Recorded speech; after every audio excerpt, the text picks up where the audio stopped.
Հավանաբար տեսել եք այն տեսանյութերը, որտեղ Հայաստանի վարչապետը թմբուկ է նվագում ու պարում է։ Գուցե հարց տաք, որտեղից է այս ամենը գալիս։ Պատասխանը հստակ է։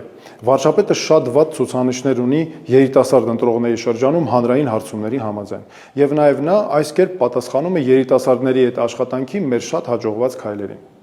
Պարոն Փաշինյան, հիմա ես ձեզ համար ուզում եմ պարզաբանել։ Հայ երիտասարդները չեն փնտրում վարչապետ, որը լավ թմբուկ է նվագում կամ լավ պարում է։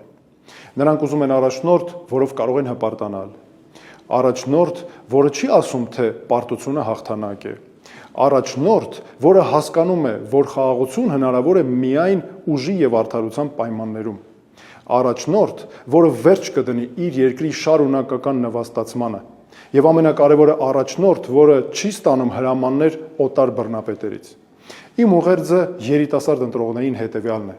Մեր ձախողված վարչապետը վախենում է ձեզանից եւ ձեր մասնակցությունից հաջորդ տարվա ընտրություններին։ Եթե դուք մեծ թվով մասնակցեք հաջորդ տարվա ընտրություններին եւ ձեր ձեռքը վերցնեք երկրի ճակատագիրը, ապա մենք հաջորդ տարի արդեն կունենանք նոր կառավարություն ու նոր Հայաստան։ Ես ամեն ինչ կանեմ առաջիկա ամիսներին ձեր աջակցությունը եւ ձեր ձայները վաստակելու համար։